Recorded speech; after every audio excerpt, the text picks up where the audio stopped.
Spiderman के most of the villains हमेशा से काफी खास रहे क्योंकि ये पीटर से किसी न किसी तरह करीबी तौर से जुड़े होते हैं, चाहे हम लिजर्ड की बात करें, green goblin, electro, Sandman, venom या फिर डॉक्टर ऑक्टोपस की। और अब तो इन्हें अपग्रेड भी कर दिया गया। जहां सेकंड ट्रेलर में इलेक्ट्रो एंड गॉब्लिन अपनी कॉमिक फॉर्म में नजर आए थे, सैंडमैन अब और भी ज्यादा खतरनाक लग रहा था एंड डॉक्टर ऑक अपने स्पाइडी के सूट के नैनो पार्टिकल्स को ही चुरा चुके हैं। मतलब काफी सारी चीजें हैं जो तुम्हें पहले स्पाइडरमैन मूवीज के मुकाबले विलन्स में बदलती हुई नजर आएंगी। जहाँ तुम्हें ये भी पता होगा ये सारे सुपर हीरो जेनर में सबसे फेमस कैरेक्टर्स में से एक हैं, इसीलिए इनके बारे में जानना तो बनता है। जहाँ आज हम देखेंगे स्पाइडरमैन के विलन्स के बनने की कहानी क्या थी एंड इनके सूट्स एंड पावर्स कितने खतरनाक हो सकते हैं। पर शुरू करने से पहले लाइक के बटन को दबा देना, एम सिर्फ 10,000 का ही है तो लाइक कर दे।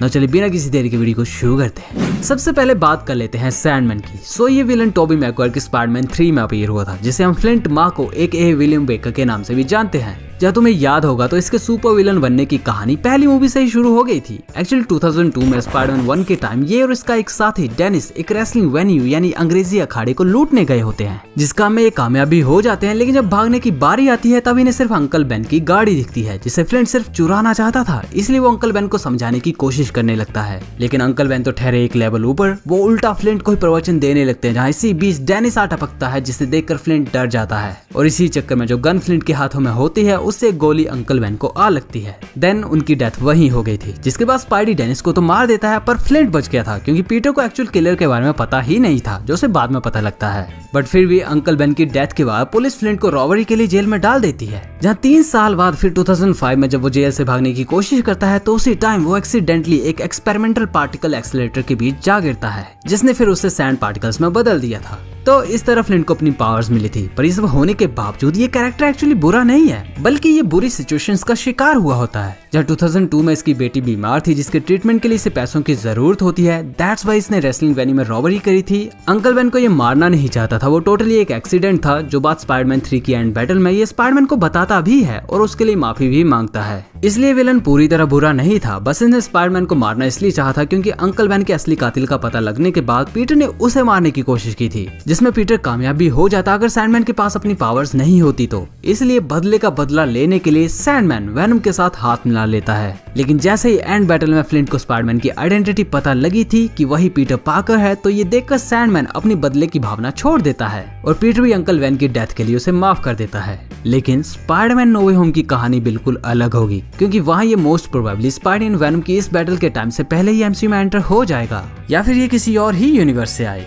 नाउ आते हैं इलेक्ट्रो पर। तो इलेक्ट्रो का एक्चुअल नेम मैक्स डेलियन होता है, जो ऑस्कॉप इंडस्ट्रीज में एक इलेक्ट्रिकल इंजीनियर था। सभी लोग इसे बिल्कुल भोंदू मानते थे एंड किसी भी काम के लिए एक्नॉलेज नहीं करते थे, बिल्कुल उस बंदे की तरह जो सामने होने पर भी ना किसी को याद रहता है ना ही दिखता है। मतलब मैक्स की लाइफ बिल्कुल घटिया थी अगर हम दुनिया की नजरों से देखें तो। लेकिन एक दिन वो एक नोबडी से बिल्कुल स्पेशल बन जाता है, सिर्फ उसकी अपनी नजरों में, क्योंकि स्पाइडरमैन ने उसे एक कार एक्सीडेंट से बचाया था और फिर उसका नाम लिया था। उसी दिन से मैक्स खुद को स्पाइडरमैन का दोस्त मानने लगता है। लेकिन दुनिया को थोड़ी ना ये बात पता थी, लोग उसे वैसे ही करते रहते हैं जैसा पहले करते थे। बट एक दिन जब इस बात की हद हो गई और मैक्स को अपने बर्थडे के दिन भी कंपनी में देर तक रुककर काम करना पड़ा, तो उसके साथ एक एक्सीडेंट हो जाता है। दरअसल मैक्स एक इलेक्ट्रिकल प्रॉब्लम को फिक्स कर रहा होता है, जहाँ वायर निकली पड़ी थी, जिसे रिकनेक्ट करने के लिए उसने क्लाइंब किया। लेकिन तभी वो वायर मैल फंक्शन कर जाती है और मैक्स को ही बिजली का झटका दे देती है और फिर वो जा गिरता है एक बड़े से पानी के टैंक में, जिसमें इलेक्ट्रिक ईल्स पर एक्सपेरिमेंट हो रहा था। एंड देन इस इंसिडेंट में इलेक्ट्रिसिटी और उन ईल्स की बाइट्स मैक्स को इलेक्ट्रो में बदल देती हैं। तो इस तरह उसे अपनी पावर्स मिली थी।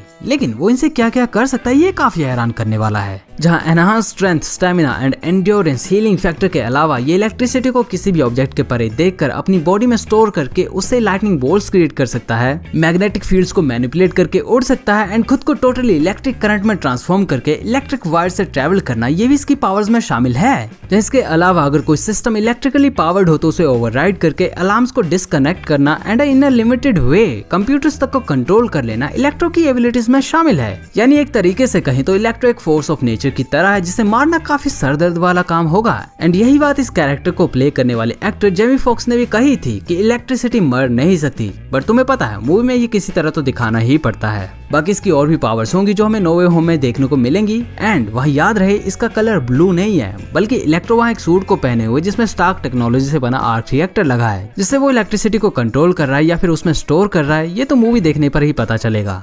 नाउ आते हैं लिजर्ड पर। तो लिजर्ड द अमेजिंग स्पाइडरमैन 1 में अपीयर हुआ था एंड इसका असली नाम कर्टिस कर्ट कॉर्नर्स होता है, जहां कई सालों पहले ये और पीटर पार्कर के पिता रिचर्ड पार्कर दोनों पार्टनर थे। इन दोनों ने मिलकर लिजर्ड के हीलिंग फैक्टर वाले फॉर्मूले पर काम किया होता है, जिसे बनाने में ये फेल हो जाते हैं, जहां फिर बाद में पीटर के पिता रिचर्ड की मौत हो गई थी। इस इंसिडेंट के बाद कॉर्नर ने भी लिजर्ड सीरम पर काम करना बंद कर दिया, लेकिन फिर कई सालों बाद ऑस्कॉप इंडस्ट्रीज में काम करते हुए उसकी मुलाकात पीटर से हो जाती है, जिसे पहले तो कॉर्नर एक अनदर इंटर्न ही समझता है, लेकिन बाद में पता चला ये तो रिचर्ड पार्कर का बेटा है। इस इंसिडेंट के बाद कॉर्नर और पीटर काफी फ्रेंडली हो जाते हैं, या फिर इसी के चलते कॉर्नर ने पीटर से वो प्रोजेक्ट भी शेयर किया था जिस पर वो और उसके पिता रिचर्ड पार्कर काम कर रहे थे। एंड यहीं पर आता वो एल्गोरिथम जो लिजर्ड सीरम को एक फेलियर से सक्सेस में बदलने वाला था। एक्चुअली रिचर्ड पार्कर मरने से पहले डिके रे एल्गोरिथम पर काम कर रहे थे और उसी एल्गो को पीटर कॉर्नर को दे देता है, जहाँ एक माउस पर एक्सपेरिमेंट करने के बाद सीरम आखिरकार सक्सेसफुली क्रिएट हो जाता है। लेकिन इंसानों पर इसका इतनी जल्दी टेस्ट करना एक बहुत बड़ा रिस्क होता है, जिस बात के लिए कॉर्नर मना करता है, इसलिए उसे ऑस्कॉप इंडस्ट्रीज से निकाल देते हैं। देन फिर इसी जद्दोजहद में फाइनली डॉक्टर कॉर्नर खुद को ही इंजेक्ट कर लेता है और इस तरह उसे अपनी पावर्स मिली थी, जहां ये उसे super human strength, stamina, speed, endurance, animal like senses, regenerating healing factor and काफी शार्प एंड डेंजरस क्लॉज देने के अलावा उसे पागल भी कर देती है। क्योंकि कॉर्नर एक्चुअली एक अच्छा इंसान था, बट लिजर्ड सीरम की वजह से उसका रेप्टिलियन माइंड उसके ह्यूमन माइंड को टेक ओवर कर लेता है एंड यही चीज नो वे होम में हमें दिखने वाली है। नाउ आते हैं ग्रीन गॉब्लिन पर। तो स्पाइडरमैन 1 में अपीयर हुए इस कैरेक्टर के बारे में आई थिंक सभी जानते होंगे, जहाँ इसकी बैक स्टोरी कुछ ज्यादा नहीं है। ये एक्चुअली नॉर्मन ऑसबॉर्न होता है, ऑस्कॉप इंडस्ट्रीज का मालिक, जिसने अपने अब्यूजिंग फेल्ड बिजनेसमैन फादर के बाद 18 साल की उम्र में MIT से ग्रेजुएट होकर बड़ी मुश्किल से अपनी कंपनी को खड़ा किया होता है, जो 1966 से 2002 तक कई बार बैंक्रप्सी के कगार पर भी पहुंच चुकी होती है। लेकिन 2002 में US आर्मी ऑस्कॉप इंडस्ट्रीज को weapons, exoskeleton and super soldier serum बनाने का कॉन्ट्रैक्ट दे देती है, जिसे नॉर्मन ऑसबॉर्न काफी बड़ा नाम बन जाता है। लेकिन ये काम इतना आसान नहीं था। कुछ टाइम बाद ही जनरल स्लोकम, जो US आर्मी की तरफ से इन सारे प्रोजेक्ट्स को हैंडल कर रहे थे, वो सुपर सोल्जर फॉर्मूले के रिजल्ट्स देखने चले आते हैं और नॉर्मन ऑसबॉर्न को एक डेडलाइन दे देते हैं, यानी अगर सीरम तैयार नहीं होता तो मिलिट्री ऑस्कॉप इंडस्ट्री से सारी फंडिंग्स वापस ले लेती, जो नॉर्मन ऑसबॉर्न नहीं होने देना चाहता था। इसलिए अपने टॉप साइंटिस्ट डॉक्टर स्टॉर्म की वार्निंग के बावजूद वो सीरम को खुद पर ही टेस्ट कर लेता है, जिससे नॉर्मन ऑसबॉर्न तभी पागल होकर डॉक्टर स्टॉर्म को ही मार देता है। इसके बाद उसने फिर ग्रीन गॉब्लिन के exoskeleton suit and jet glider को चुराया और फिर वहां से भाग गया। Then Norman Osborn Green Goblin बनके जनरल स्लोकम को मार देता है एंड फिर अपनी कंपनी के बोर्ड ऑफ डायरेक्टर्स को भी। तो इस तरह ये सब खून खराबे का कार्यक्रम शुरू हुआ था, जहाँ सेम लिजर्ड की तरह ही ग्रीन गॉब्लिन का भी अपना ही माइंड एंड विल है, यानी एक तरह से कहीं तो Norman Osborne and green goblin दो डिफरेंट पर्सनैलिटीज हैं। अगर तुमने मूवी देखी होगी तो तुम्हें पता होगा वहाँ एक सीन में नॉर्मन ऑसबॉर्न की अदर पर्सनैलिटी खुद उसे ही ब्रेन वॉश करते हुए नजर आई थी, यानी नो वे होम में स्पाइडरमैन को संभल कर रहना पड़ेगा। इसके अलावा अगर एबिलिटीज की बात करें तो सेम कैप्टन अमेरिका की तरह ही इसके पास भी super human strength, stamina, reflexes ये सब हैं एंड साथ में इसके पंपकिन बॉम्ब्स भी हैं जो लोगों को स्केलेटन में बदल देते हैं। तो देख सकते हो ये कितना खतरनाक है। बाकी इसके पास जेट ग्लाइडर भी रहता है जिसमें मिसाइल्स तक फिट रहती हैं। बट ये सब चीजें नो वे होम में बिल्कुल अलग ही दिखेंगी, क्योंकि ट्रेलर में उसका हुलिया अलग ही नजर आया था। ना बात करते हैं हमारे डॉक्टर साहब ऑटो ऑक्टेवियस की। तो अल्फ्रेड मोलिना का प्ले किया हुआ ये कैरेक्टर 2004 में रिलीज हुई स्पाइडरमैन 2 में अपीयर हुआ था, जहाँ जनवरी 10, 1960 को पैदा होता है। नाम था ऑटो ऑक्टेवियस और ये टोबी मैगवायर वाले यूनिवर्स में कर्ट कॉर्नर्स का दोस्त भी था, जो आगे जाके स्पाइडरमैन 4 में लिजर्ड बनने वाला था। हालांकि वो मूवी रिलीज नहीं हुई तो ये भी लिजर्ड नहीं बना। सो मतलब कहीं तो डॉक ऑक भी स्पाइडरमैन के बाकी विलेंस की तरह ही साइंस में कुछ बड़ा करना चाहता था और यही बात उसे एक अच्छे इंसान से बदल कर एक टोटली इविल विलन बना देती है। जहाँ हुआ कुछ ऐसा होता है कि डॉक्टर ऑक का एक सपना था कि एक सस्टेनेबल फ्यूजन पावर रिएक्टर बनाया जाए जो ह्यूमंस की एनर्जी की प्रॉब्लम को सॉल्व कर देगा। इस प्रोजेक्ट के लिए उसे ऑस्कॉप इंडस्ट्रीज से फंडिंग भी मिलती है, जिसे नॉर्मन ऑसबॉर्न की डेथ के बाद हैरी ऑसबॉर्न लीड कर रहा था। ये काम हालांकि काफी खतरनाक था, क्योंकि फ्यूजन रिएक्टर बिल्कुल सूरज की तरह होने वाला था। इसीलिए एक्सपेरिमेंट परफॉर्म करने के लिए डॉक्टर साहब ऑक्टोपस की तरह दिखने वाली 4 आर्टिफिशियल मैकेनिकल आर्म्स को क्रिएट करते हैं, जिन पर फ्यूजन रिएक्टर की फायर एंड मैग्नेटिक फील्ड्स का कोई असर नहीं होता। सो इसके बाद एक्सपेरिमेंट को शुरू किया था, जहाँ इसमें डॉक्टर ऑक की वाइफ उनकी हेल्प कर रही होती है और उसे देखने के लिए कई लोगों को बुलाया भी गया था, लाइक प्रेस के लोग, Harry Osborn, Peter Parker and कई जानी मानी हस्तियां। जहाँ फिर एक्सपेरिमेंट शुरू होता है और फ्यूजन रिएक्टर सक्सेसफुली क्रिएट भी हो जाता है, लेकिन वो ज्यादा देर तक स्टेबल नहीं रहा और लोहे से बनी सभी चीजों को अपनी तरफ खींचने लगता है, जिस वजह से डॉक्टर ऑक की वाइफ वहीं मारी जाती है एंड वो चिप भी टूट जाती है, जिससे डॉक्टर ऑक्टेवियस उन आर्म्स को कंट्रोल कर रहा होता है। तो इस तरह एक भला मानुस प्योर इविल बन जाता है। उन आर्म्स ने फिर डॉक्टर ऑक्टेवियस के माइंड को कंट्रोल कर लिया एंड देन शुरू होती है तबाही। लेकिन तुम सोच रहे होगे क्या यही स्पाइडरमैन से दुश्मनी की वजह रही थी?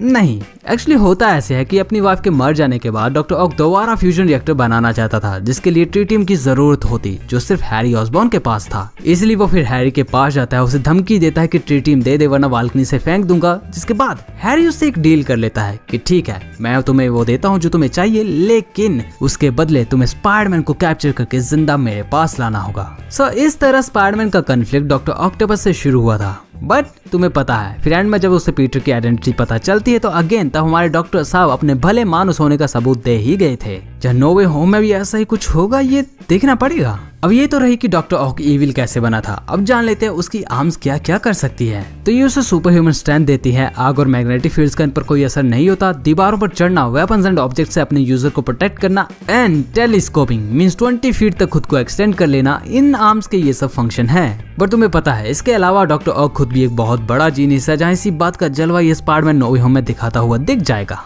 नाउ आते हैं हमारे आखिरी वेनम पर। तो तुम सोच रहे हो कि मैंने वेनम को इस लिस्ट में क्यों डाल दिया, वो तो नो वे होम के ट्रेलर में था ही नहीं, तो इसलिए बता देता हूँ। वेनम 2 के पोस्ट क्रेडिट सीन में Eddie and Venom most probably अपने यूनिवर्स से एमसीयू में एंटर हो जाएंगे, क्योंकि इस बात के अलावा उस पोस्ट क्रेडिट सीन में वेनम का टॉम हॉलैंड के पीटर पार्कर को टीवी पर देखना कुछ सेंस नहीं बनाता। ये तीन ही सिनेरियोज में पॉसिबल हो सकता है, या तो टॉम हॉलैंड का पीटर पार्कर सोनी के यूनिवर्स में भी एग्जिस्ट करता हो, या फिर एमसीयू के यूनिवर्स से वो सोनी में चला जाए जैसा कहा जा रहा है कि होगा, या फिर वेनम खुद स्पाइडरमैन नो वे होम के लिए उस पोस्ट क्रेडिट सीन के थ्रू एमसीयू में चला जाए।